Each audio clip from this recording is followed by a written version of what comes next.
como periodistas, ¿no?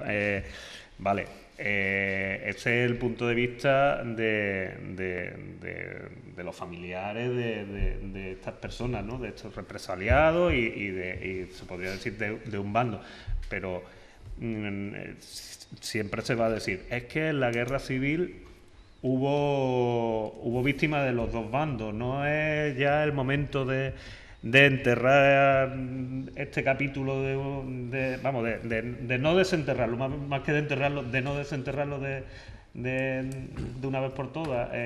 Me gustaría un poco que como yo, como abogado del diablo, podríamos decir, planteo esta pregunta que me imagino que algunos de los espectadores se la están haciendo, ¿no? Y para empezar, yo creo que hay que empezar negando la mayor, ¿no? Y negando la mayor es negar que aquí hubiera dos bandos. O sea, aquí no hubo dos bandos. Aquí lo que hubo en su momento fue un gobierno legalmente constituido, un gobierno democrático, un gobierno donde se alternaban el poder tanto la derecha como la izquierda, porque desde el año 1931 hasta el año 1936 gobernaron tanto la derecha como la izquierda en este país, y una legalidad vigente que fue de alguna manera subvertida por unos rebeldes. Por tanto, no hubo, hay que empezar negando la mayor, no hubo dos. Y en tu propia pregunta está la respuesta. O sea, entendemos que es necesario, nuestro eslogan es verdad, justicia y reparación. Nosotros entendemos que primero tiene que haber verdad para que la gente conozca la realidad de lo que ocurrió aquí en el año 1936 al 39, porque se confunden muchos aspectos. Va a empezar, no es verdad que desde el año 36 al 39 en España hubiera una guerra civil. Hubo guerra civil en determinados espacios geográficos de nuestro país, pero por poner un ejemplo, en nuestra comarca no hubo guerra civil. Aquí lo que hubo fue un golpe de Estado en el año 36, el 18 de julio de 1936, que propició la toma de un gobierno en el mismo mes de julio del 36. O sea, en el julio del 36 prácticamente esta comarca estaba tomada por los rebeldes y aquí no hubo guerra civil. Por tanto, todos los actos de represión que se dieron en esta zona fueron actos de verdadera delincuencia organizada que conllevó el asesinato de miles de ciudadanos demócratas de nuestra comarca.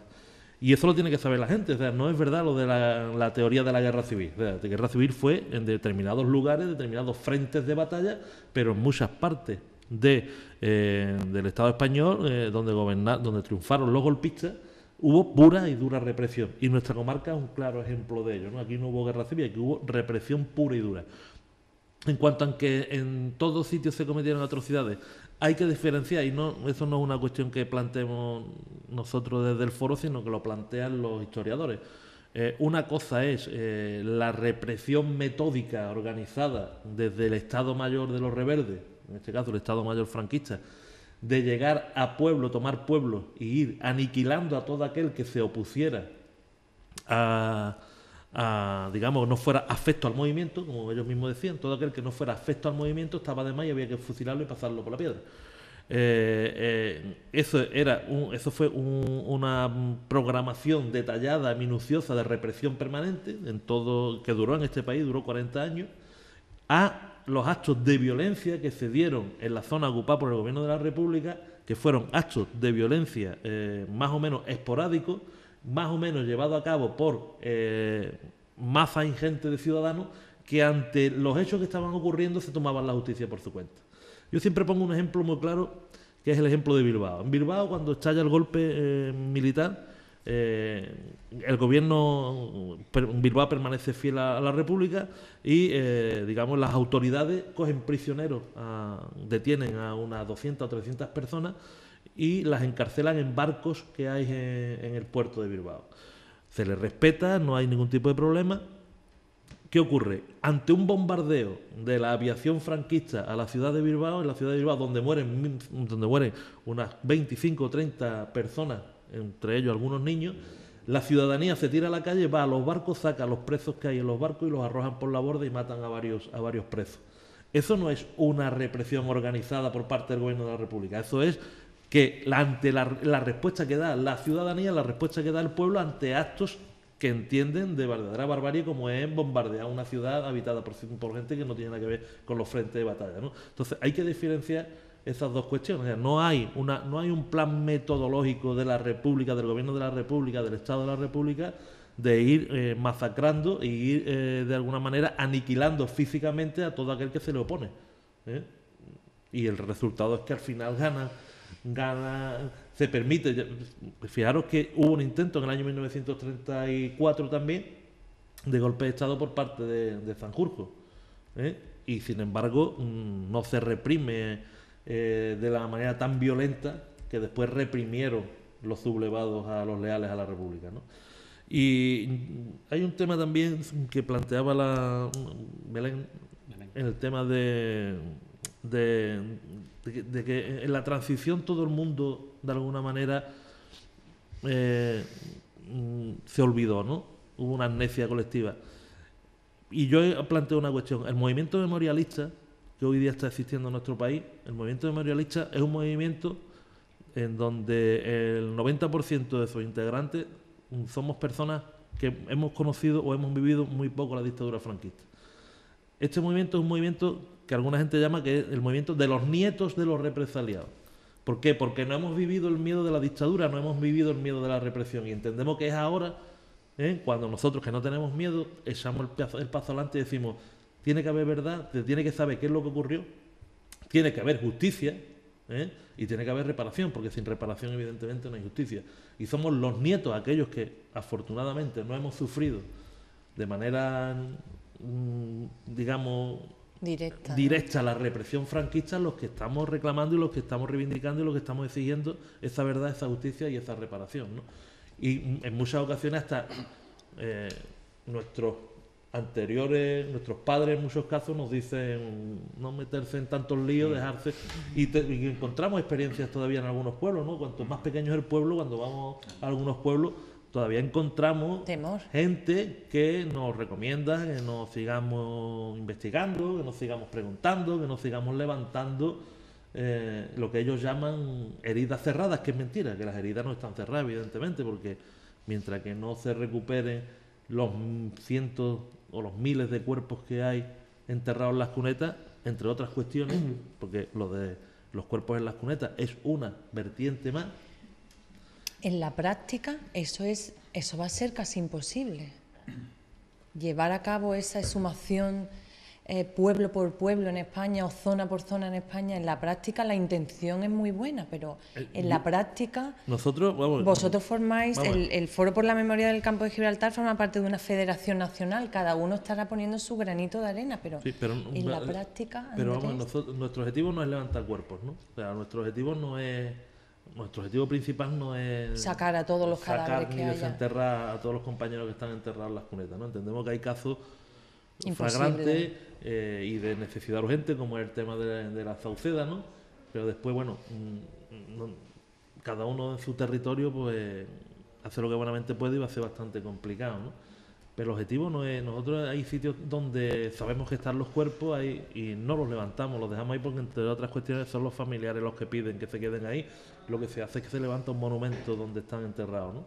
Porque se identifica, digamos, de alguna manera el por qué esas personas están ahí enterradas y se explica, que se sepa también, y que se sepa, ¿no?, que están ahí enterrados y el por qué están pasó ahí y los valores que llevaron a esas personas.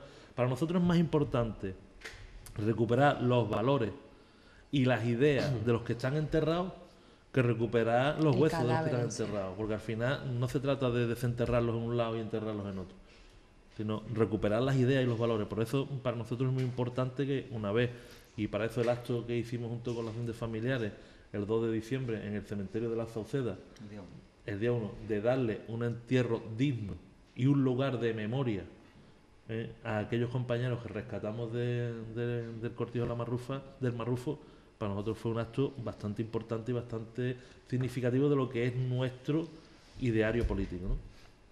No, yo, si me permitís, en esa línea, claro, por supuesto, entendemos y reivindicamos, y en todos los foros en los que hemos podido exponerlo lo hemos dicho, quien tiene la obligación de exhumar es la Administración, es el Gobierno central como institución, es quien tiene la obligación hacia los familiares y hacia las víctimas, y eso tiene que ir unido de un trabajo de ADN, un trabajo de investigación previo, un trabajo de cata, todo lo que nosotros hemos hecho, además con un rigor exquisito, y yo, ya ves, yo no tengo ni de arqueólogo, ni de antropólogo, ni de historiador, ni de investigador. He aprendido mucho de todos ellos durante todo este periodo, y este proyecto lleva ya casi 3 años en danza desde que empezamos con las primeras investigaciones, allí en la venta de Puerto Gali. He aprendido mucho de ellos, pero de alguna manera, y sin quererlo, hemos demostrado que las cosas se pueden hacer. El tiempo es lo de menos. Es lo de menos en el sentido de que, en la medida en que esa obligación, esa responsabilidad del Gobierno de realizar todas esas investigaciones a nivel nacional, con los mapas de fosas, con esas investigaciones, con ese esclarecimiento escrito de todo lo que ocurrió en el país para que sea de utilidad de universidades, de estudiantes, de familiares, de ciudadanos, en la medida en que todo eso se haga, que se haga un banco de ADN a nivel nacional, que se declare un día nacional de las víctimas también, como se hace, por ejemplo, con las víctimas del terrorismo. Siempre venimos reivindicando, y aprovecho para decirlo, ¿por qué tenemos que ser víctimas de segunda categoría? Quizás no somos tan rentables electoralmente, por ejemplo, ¿no? En fin, una serie de cosas ahí que, mientras que no se solventen, entendemos que no se está cumpliendo, ni con la legalidad, ni tampoco con la responsabilidad por parte del Gobierno. Y eso es lo que venimos reivindicando los familiares. Yo, me permite, mira, un dato. En el año, hablando de los de abrir heridas, ¿no? Y porque nosotros estamos ahora, en el año 84, el gobierno de Felipe González subvencionó y pagó la exhumación de varias fosas comunes que había en Rusia de soldados de la División Azul. En aquel momento, en el año 84, nadie levantó la voz, nadie dijo que es que dejarlos que están bien enterrados. Y se gastó el gobierno español se gastó bastante dinero en aquellas exhumaciones en Rusia para levantar aquellos cadáveres. Y parece ser que aquello sí estuvo bien hecho en el año 84, y parece ser que hay mucha gente que cuestiona lo que nosotros estamos haciendo, ¿no? Andrés del Río, Andrés Rebolledo, Julio, nos quedamos sin tiempo, vamos a publicidad y seguimos teniendo después la segunda parte del programa para seguir hablando sobre estos temas.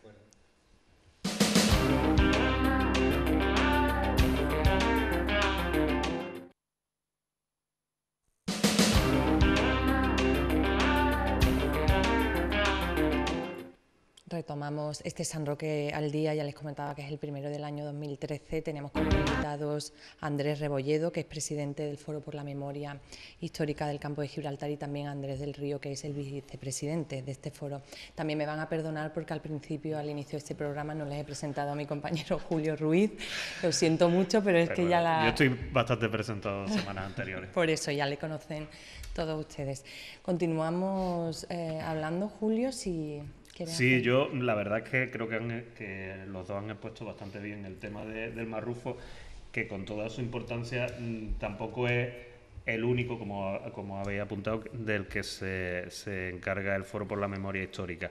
Me gustaría hablar un poco sobre otros proyectos como, vamos a empezar quizás por el más reciente, por lo menos el que yo he podido ver, que ha sido la exposición de la civilización a la barbarie. ¿En qué consiste? Bueno, aquí tenemos unos folletos. Además, el subtítulo es Las metáforas de la guerra civil en el campo de Gibraltar. ¿Qué metáforas? Bueno, pues nosotros lo que hemos pretendido, esta exposición se enmarca dentro de un proyecto más amplio, donde se pretende, bueno, pues recuperar la memoria de lo que aquí ocurrió. Por eso decía antes en la intervención que aquí no hubo guerra civil, aquí lo que hubo pura y dura represión durante los 40 años que duró el franquismo en nuestro país, ¿no?